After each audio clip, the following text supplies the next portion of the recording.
MY 嘅水燈節每年都有一個好貴嘅萬人放天燈活動嘅，要成2000幾蚊港紙嘅。今年我哋揾到個新玩法，就係喺嗰個牆嘅隔離黐人哋啲天燈，然後我哋就俾好少錢去 camping 就得噶啦。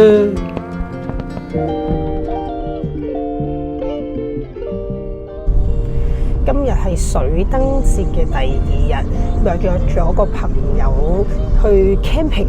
喺邊度 camping 呢？就係最大嗰個萬人放天燈嗰個活動，嗰個 CAD 活動嘅隔離嗰幅地。咁所以呢，我哋係可以呢見到佢哋嗰啲水燈，嗰啲天燈放上天嘅。今晚就可以影相打卡啦。今年係我哋第4年喺清邁過水燈節，其實真係幾好玩嘅。第1年呢，就去咗最貴嗰個 CAD 啦，跟住第2年呢，就去咗一個平民場啦，嗰個就最好玩嘅，我覺得。但係今年呢，因為佢哋要整啲工程，咩工程話嗰啲叫優化工程啊，所以今年嗰個場就唔開啊，就剩翻啲呢要錢嘅場。咁我啲孤寒鬼啊，梗係唔想再俾錢啦。咁所以咁樣去呢個 camping 呢，又可以慳錢，又可以有唔同嘅體驗。40分鐘就嚟到啦！喺車頂上面搭影呢件事。係啦，啱我哋呢啲就梗係住呢一種 tent 啦，喺度環境好好喎。一個 tent 值500G 啫，仲要乜都唔使煩，佢幫你搭埋營，有晒被，有晒枕頭㗎。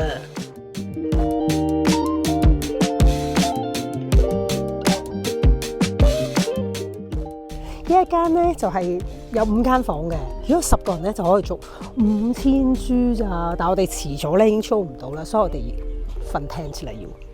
小藍，我哋瞓出邊，我哋要瞓街，我哋要出街瞓啊！係啦。另外呢間房咧就4個人，係啊，其實包晒2間房。其實我哋本身係 book 房嘅，跟住後尾咧落 deposit 落慢咗，跟住間房就俾咗人啦。如果唔係咧，我哋應該就係住呢一間房嘅。哇！睇下個景幾咁正，呢度咧就係餐廳啦。咁咧不過 tent 就包埋晚餐嘅。今晚就依個露天呢個位度食飯。係啦。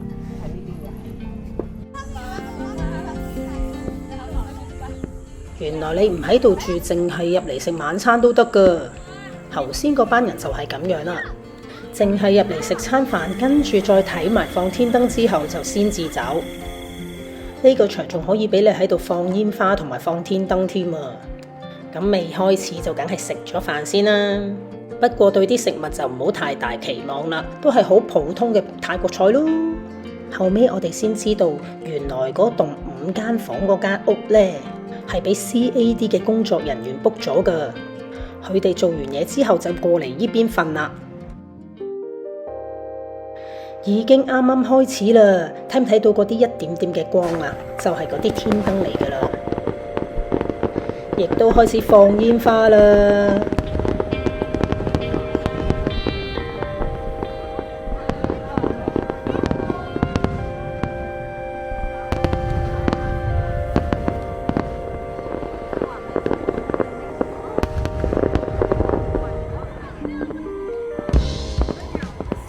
好似滿天嘅星光一樣。3年前我哋就喺 CAD 嗰個場玩，就好近距離。原來離遠睇又係另外一種感覺喎。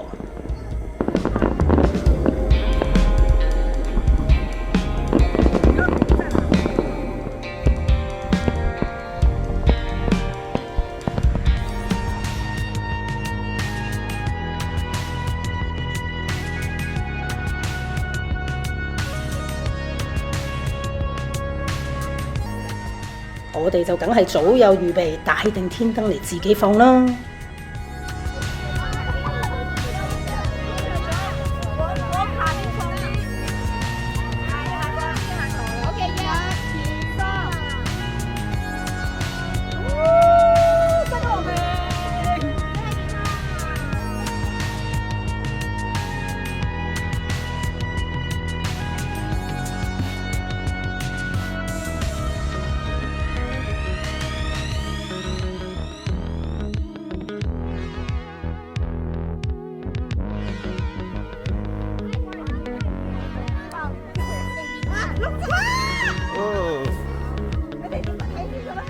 係我衰嘅，一唔留心就燒着咗個天燈啦。唔緊要，火燒旺地，我哋仲帶咗好多個過嚟，再玩過。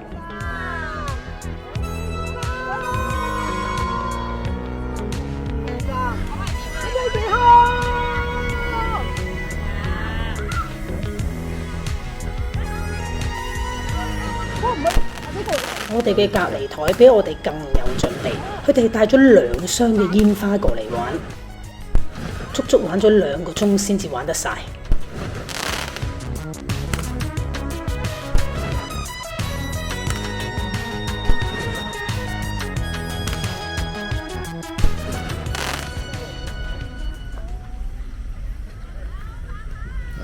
黑掹掹嘅，黑掹掹。但係你睇下呢啲係放完煙花嘅。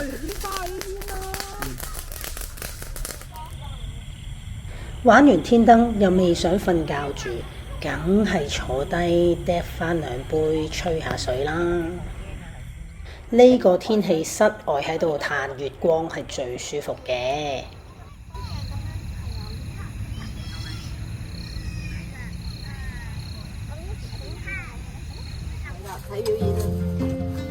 原來收返個型就係咁簡單嘅啫喎！我諗我真係要考慮買返個先得啦。第二朝我哋第一件事就係去嘆咖啡，係民宿老闆介紹我哋呢間㗎，佢話呢度啲咖啡好飲喎。咖啡好冇飲我就未知啦，但係環境就真係好唔錯啦。最正係 pet friendly 啊嘛，小藍都可以入嚟啊！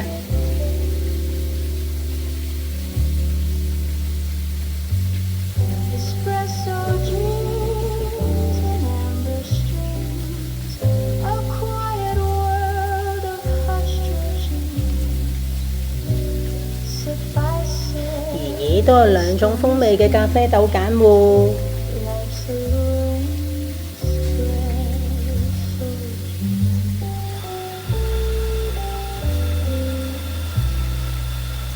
去 camping 就梗係飲酒吹水㗎啦，吹到我都唔知幾多點，3、4點，跟住一瞓呢，到太陽出嚟呢，就曬醒咗啦。咁所以而家呢個人又未瞓夠，加有啲宿醉，要飲返杯咖啡。提下神先，咁由我哋 camping 過嚟呢度揸9分鐘車啦，好超喎呢度，簡簡單單田連峰啦，清邁最多，飲杯咖啡。點解有人偷影咗我喺度瞓緊覺㗎？